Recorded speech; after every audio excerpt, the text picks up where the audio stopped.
皆さんこんにちは。Japanese with はるぱかのはるかです。なんか気づいた？何か言いたいの？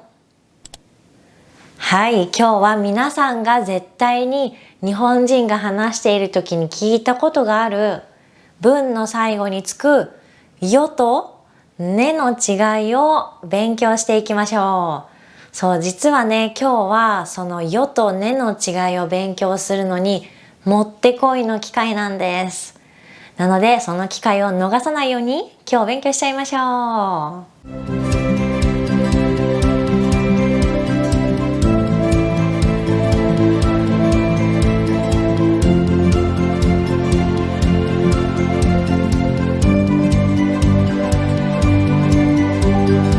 はい、何が言いたいかわかるよ。そう、私の髪の毛が変わりましたね。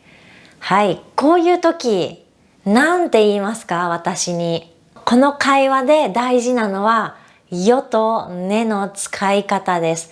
これをきちんと分かってないと、ちょっと会話が変な風になっちゃうので気をつけてね。じゃあまず、皆さんは私の髪の毛、髪型が変わったのに気づきましたね。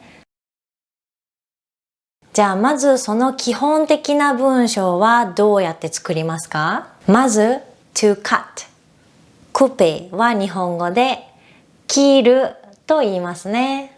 はい、そしてもうすでに切ったので過去形切ったまたは切りましたを使いますね。じゃあもし皆さんが私に髪の毛を切りましたって言ったらどんな風に聞こえるかというと、だいたいこのましたとかますを使うときは主語は私になっちゃうんです。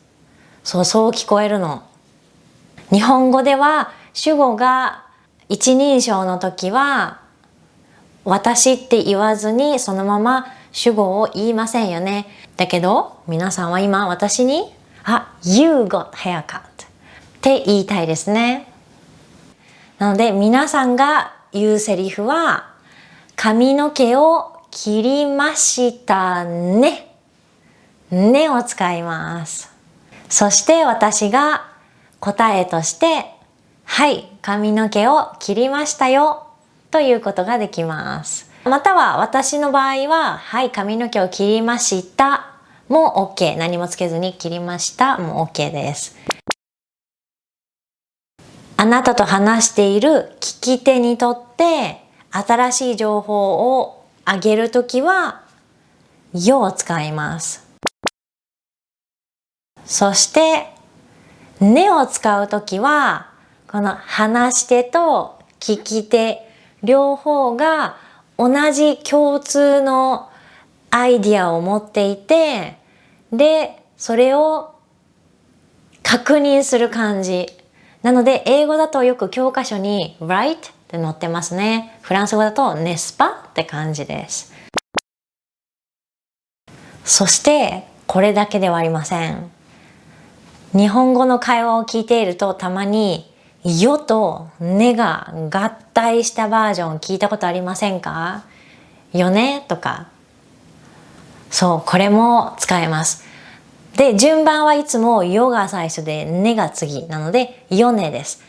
そう、絶対にねよはできません。変です。聞いたことない。なのでよねです。じゃあよとねを一緒に使うときはどんなとき？よとねを一緒に使うときは、例えば私が今から何か聞いてる人に話すんだけど、私が思っていることは90% ぐらい正しいかな、合ってるかなっていうふうに自信はあるんだけど、でもこの残り 10% 間違ってるかもしれない、ちょっと確認させてっていう時によねを使います。なのでよねって言ったら英語だとright になっちゃうんだけど、なんか私は合ってると思う、絶対そうだと思うけど一応聞くという感じかな。この確信がどれくらい高いかによってねだけなのか4年をつけるのかが変わります。今日は私が髪の毛を切ったので、皆さんは私に髪の毛を切りましたねということができます。そして私は回答として髪の毛を切りましたよとか髪の毛を切りましたというふうに返すことができます。はい、じゃあ今日のビデオはここまでです。じゃあ何か新しいことをこのビデオで学んだらグッドボタンで教えてください。そしてじゃあまた次のビデオでお会いしましょう。では日本語の勉強頑張ってね。ハッピージャパニーズラーニング。またね。